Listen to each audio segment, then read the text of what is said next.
Welcome to Pario magazine, where I chat with individuals who have a desire to create.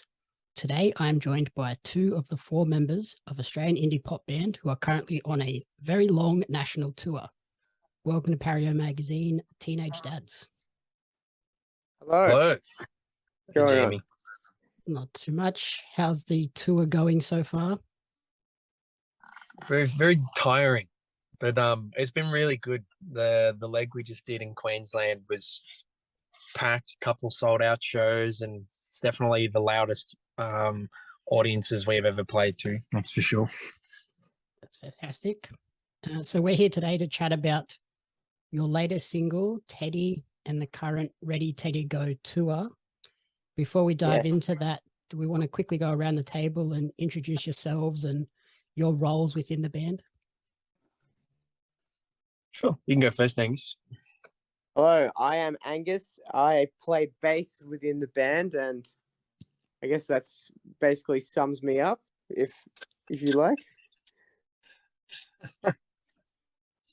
I'm Geordie. I am the lead singer of Teenage Dads. I also play keys and guitar, and I'm the lead songwriter as well, and take a big part in designing a lot of the merchandise and artworks and tour posters, etc. Yeah, that is me. Trades. Two very contrasting intros. So in terms of the band, how did you guys come together and ultimately settle on the name Teenage Dads? We were like not a close friend group necessarily, but we were all friends with each other from high school and knew each other. And Jordan started playing music with Connor, Jordan been playing piano for a while, and Connor had played guitar, but then kind of like stopped. So they both had an interest in music and started playing, and then eventually invited anyone they knew that played music into the equation, which was me. And Vince didn't play music, but he wanted to, so I guess Vin wanted to, yeah. So he picked up playing drums, and then just went from there. And the name was a former member when we started out. One of our close friends suggested it, and we've just run with it. It was kind of like we were stuck in this spot of it's better than anything else we've thought of, but we'll pick something else because we think it sucks. But never evolved any further. So and then the band took off and you're stuck with it. Yeah, pretty much. Basically. More or less. With Vin sort of not playing music, but then he picked up a pretty difficult instrument to begin with, from the sounds of it, going straight to the drums. Yeah, I know he said when he was younger he had played a little bit. I know he said he was a drum kid at his home, but Vin he's a very focused and hard worker, and I know that when he wants to get something done, he will. And just I think fell in love with not just the instrument, but what comes with playing in front of an audience and all that stuff. So he kicks ass on the tubs, Vinny. If it had been any of the rest of us, I don't think that we would be at the point Vin is where he is with drums now, because he goes very, very hard on things that he's interested in. Okay. And then who have been the biggest influences on the sound of Teenage Dads, and how have those influences evolved over time?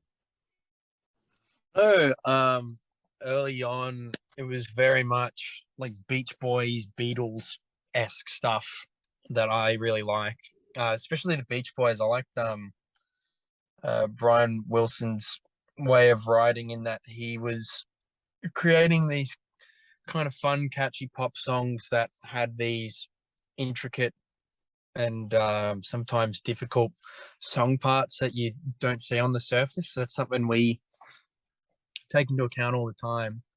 I think once we started seeing that certain songs were being received better, the ones that felt a bit more modern, and that's the ones that are, I'd say, a bit more influenced by the likes of the Strokes or Phoenix, any of those like noughties indie rock bands. It's kind of what it was the direction we wanted to take it. And yeah, I mean, there's the thing is, like, there's a massive bucket of influences, even just minor little details, and it's hard to kind of narrow it down. But I'd say that's the big crop, those four there.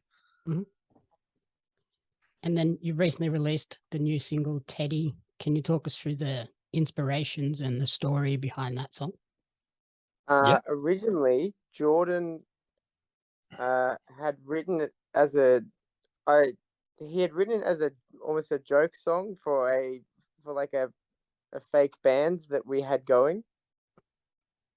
Yeah, that's right. It was just the instrumental anyway. I know the lyrics on that old one was like the Democracy Manifest guy, you know, the guy that gets arrested at the front of the Chinese restaurant. It's just You like can lyrics. take away. Sorry? No, I was just referencing the thing, but yeah. Oh, yeah, sorry.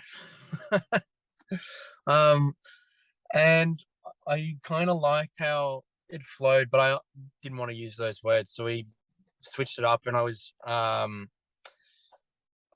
wanted to write something about like escaping your responsibilities and not facing up to these obstacles when they show up, and the consequences that come with inaction. And I don't know, I was reading a book or something, and I saw the name Teddy, and I just thought it was really funny, and I wanted to put it in there. And yeah, I had that idea of the lights are on but nobody's home, so that's like the Teddy doesn't live here anymore kind of spurred from that. And yeah, again, I always take into consideration on how these things will play out live, and I just imagined that column response thing being a fun thing that the crowd could latch on to early on. So yeah, you know, it's the same with a lot of our songs. It's like a repeating lyric or something, because I like the idea of people listening to our music for the first time at a show could kind of sing along and get involved. So yeah, that's basically it with Ted. And then from your perspective, Angus, when Geordie brought that song to the group, how did you all react to that idea of let's rework this for the actual band? I had heard the original version, the Democracy Manifest one, and then I thought, oh, that's awesome. But obviously we weren't intending on using it because of the content of it. But then I heard it again with the proper demo for Teddy and was really impressed and really liked it, and had no idea that the two were the same or derived from each other at least. Okay.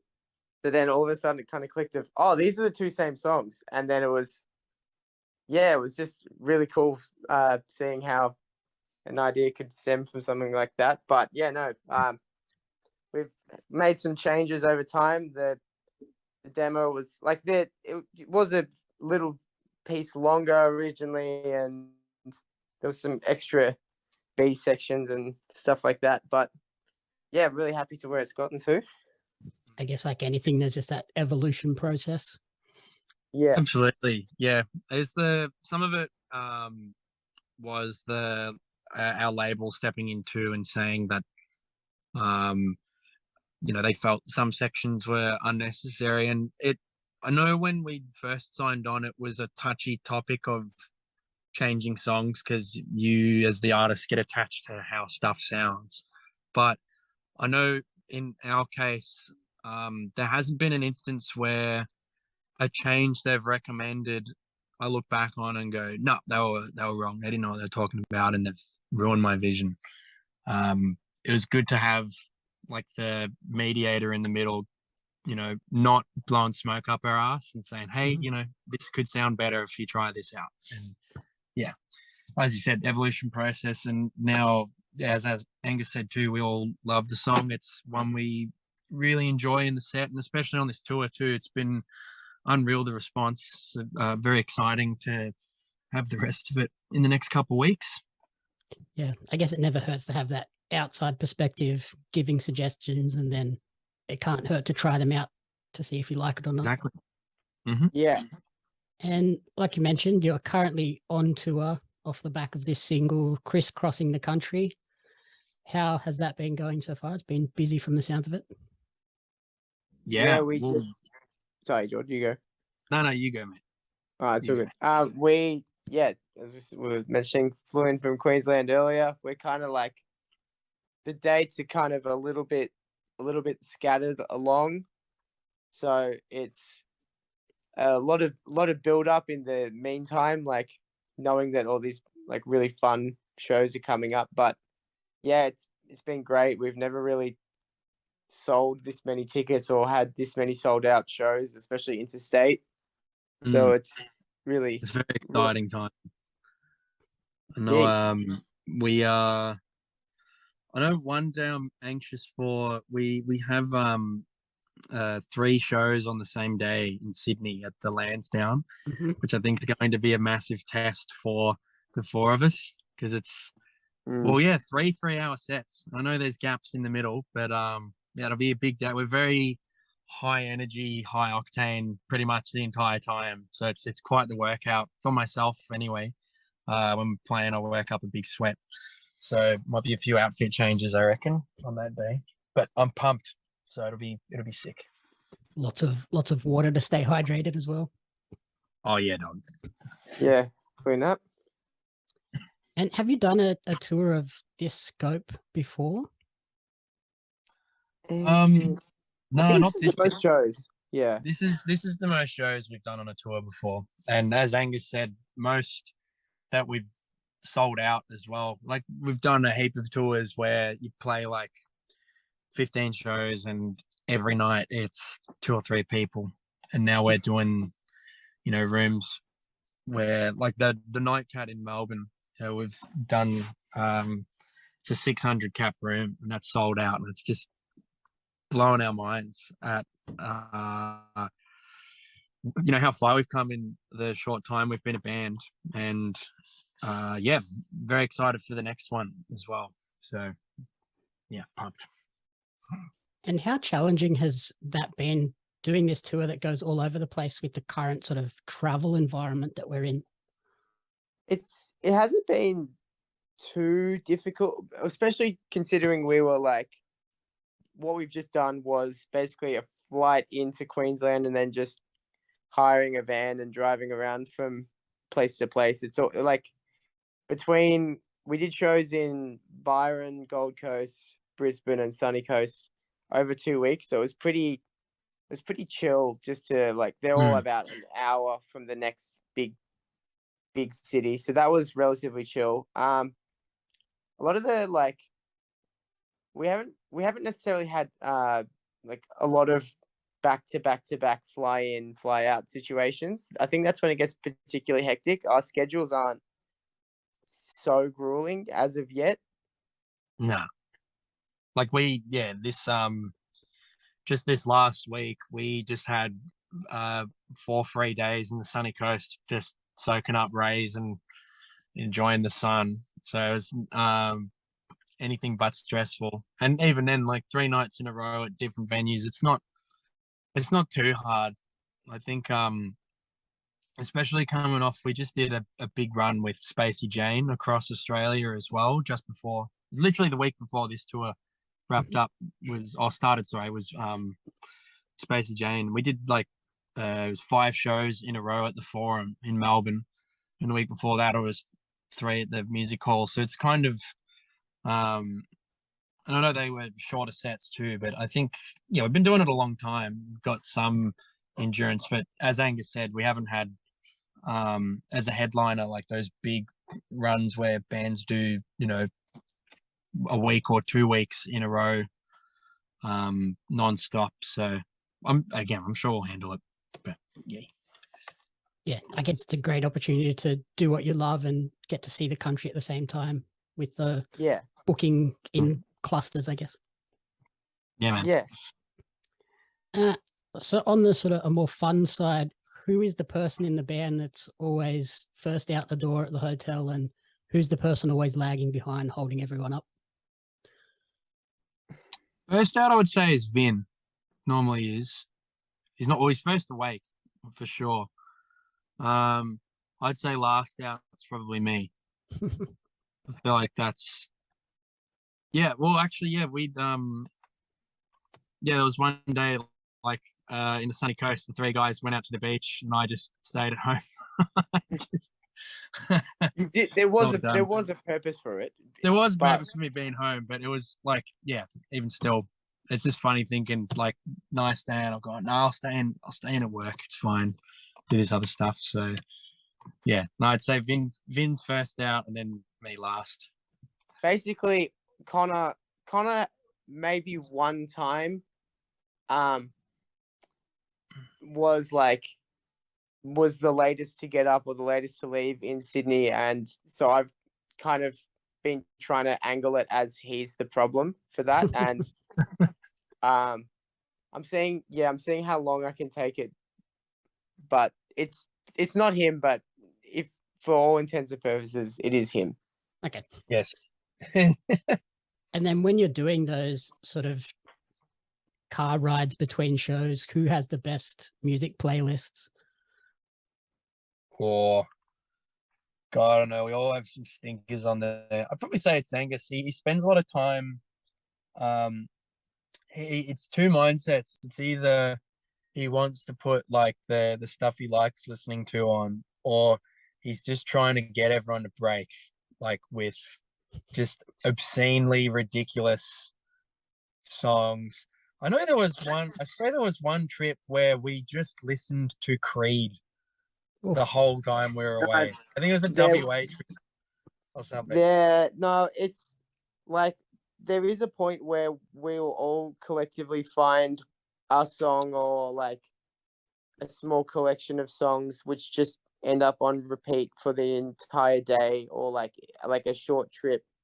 Mhm. And it's like it becomes very intense. Like there's a song, Flip It, but I can't remember the artist featuring Snoop Dogg, but Yeah. we listened to that song for like 13 hours straight. Yeah, that was pretty bad. That's rough. Yes. Well, I mean, it was entirely our fault, so you can't really complain. But I don't know. I like Jordan's playlist because it's a lot of stuff that I haven't heard before. So it's good for like music discovery. But Connor doesn't listen to music, so he doesn't. Yeah, he doesn't usually get the aux. And Vin, Yeah. like he'll Vin's good sometimes, but other times it's just, I don't know, it's too much. And is there someone in the band that always leaves something behind at the hotel? Or I wouldn't say leaving stuff behind at the hotel, but leaving We just stuff forget it. behind at home. Yeah, it's me and Angus for sure. yeah, There's like 5 items, and it's always one of those 5. So it's like underwear, socks, deodorant, cologne, or a razor. It's one of those every time. I very rarely will have prepared all 5, and I'd say the same for Angus too. It's for me. It's mainly toothbrush, toothpaste, or Toothbrush deodorant. as well. Yeah, that's the other one. At least those things are easily accessible on the road. Yeah, Yes. but you just find yourself like just paying like just $5 every week or so because like you just keep forgetting it, and it's very easy to just chip away at your savings for just something that you should remember. Yep. You get home at the end of a trip away and you've got 5 toothbrushes for no 5 reason. Yeah, I've toothbrushes. got so many there just sitting there. And then what is the favorite go-to travel snack when you're on the road? On the road, I don't know. We're all very just Zambrero. I think just Yeah, Zambrero. Zambrero is just the safest answer. I'm trying to think of what you guys always have in the car, but it's nothing in particular. I mean, I know Connor and Vin always buy it's not really a snack, but they always buy like just the giant 2-liter bottles of water just at the start of the tour, and it would fester in the van for however long. But I don't know about snacks. Hey, I think, yeah, as Angus said, we all love Zambrero. Any time we can, we all go together. It's well, that's such good food. That's a good travel food, and it's Oh yeah, healthier than stopping at McDonald's every day. oh, I still do that, but Zambrero's, You can reward Zambrero's the yourself collective after a favorite. trip to Zambrero's. Mm-hmm. Alrighty, awesome. Thank you guys for taking the time to chat with me. Where is the best place for people to support you and track the creative journey moving forward?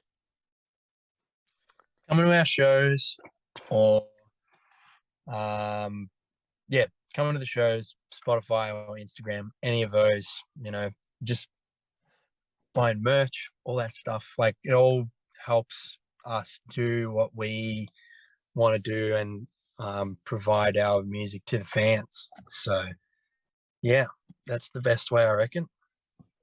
Alrighty, perfect. Yeah, you've got shows coming up down my way for Sydney and the South Coast at the end of September and early October. So we look forward to those. Yeah. Mad. Thank yeah, very you. excited. All right. Thank Thanks, you. Jamie. Thanks, Jamie.